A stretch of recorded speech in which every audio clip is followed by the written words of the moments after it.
New York Harbor was once considered biologically dead. Decades of sewage, industrial waste, and runoff made the water so polluted that entire species vanished.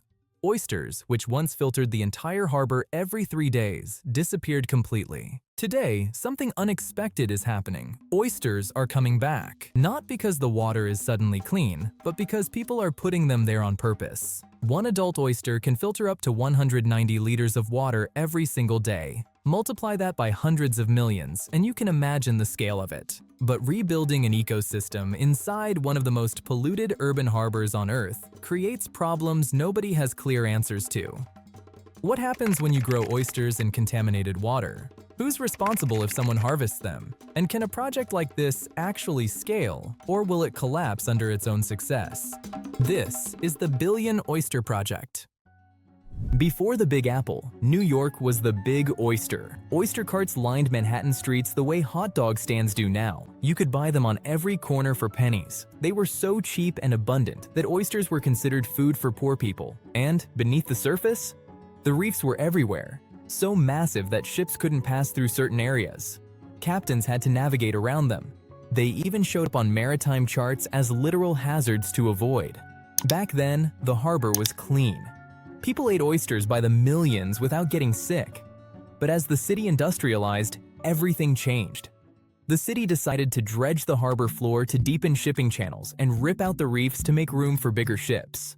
Pollution from factories and sewage poured in, but people kept harvesting anyway, even as the water got dirtier and oysters started making people sick with typhoid and cholera.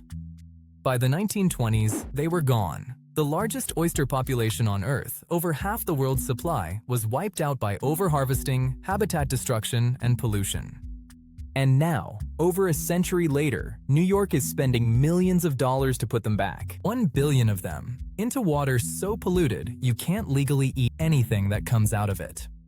Nobody noticed the consequences at first. The harbor kept functioning. Ships moved faster, and trade expanded, and eventually New York became the economic center of the world.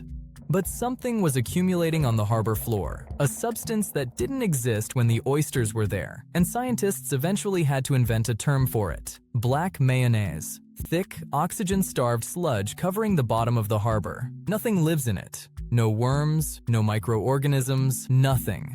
The entire foundation of the aquatic food chain just stopped existing.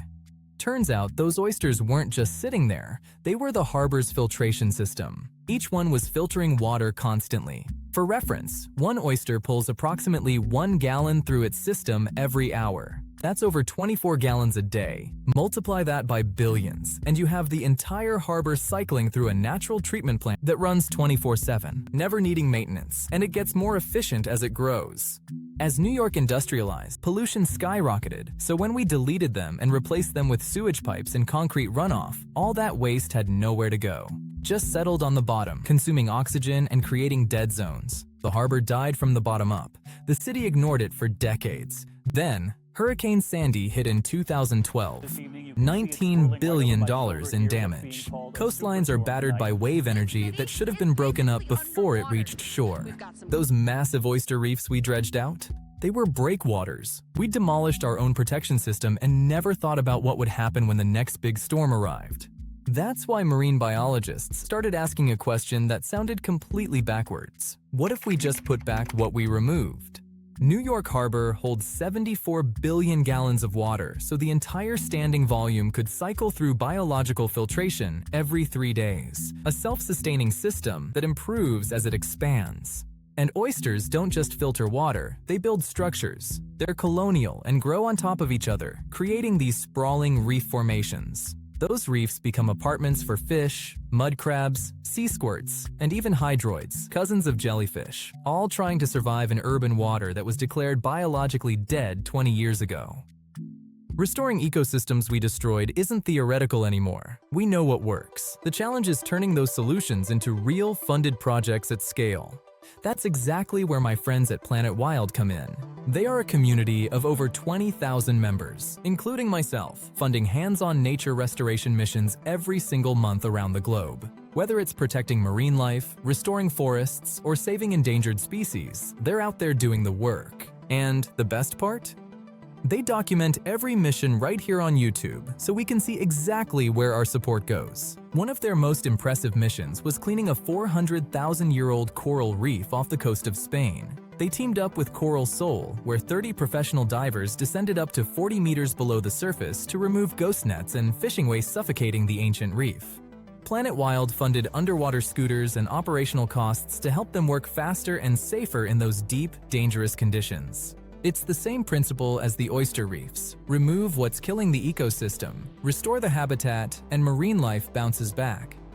They also funded the release of 500 endangered white's seahorses in Sydney Harbor, built 3 new seahorse hotels, artificial habitat structures where seahorses can breed, and restored 500 square meters of seagrass. Planet Wild's support helped give them safe places to raise their young and rebuild their numbers in one of Australia's busiest harbors. If you want to help out, Planet Wild starts for as little as $6 a month. That money goes into protecting ecosystems that are disappearing right now.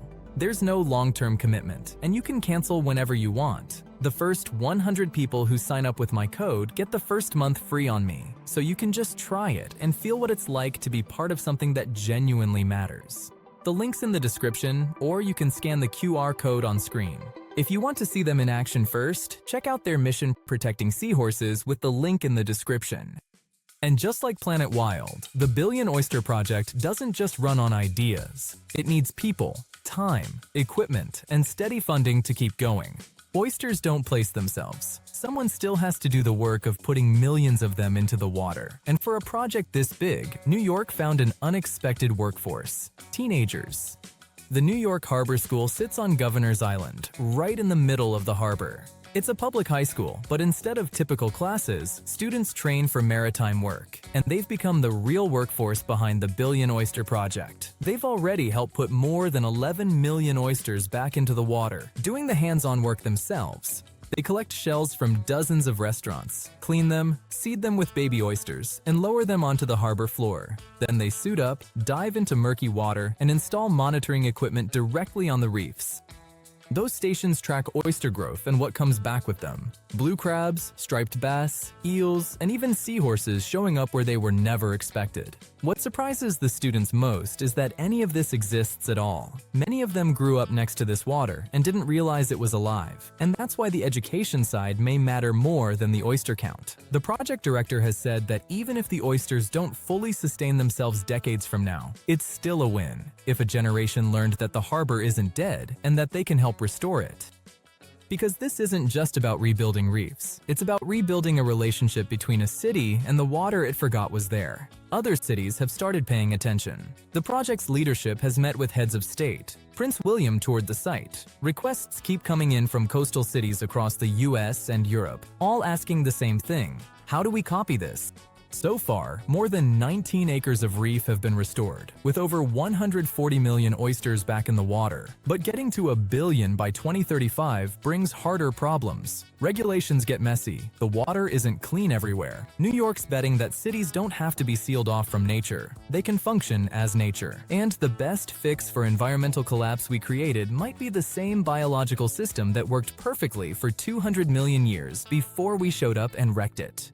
The harbor's coming back, slowly, one shell at a time. Also, if this story resonated with you, make sure you check out the links in the description or scan the QR code on screen and support a mission at Planet Wild. If you want to get to know them better first, check out their seahorse mission here.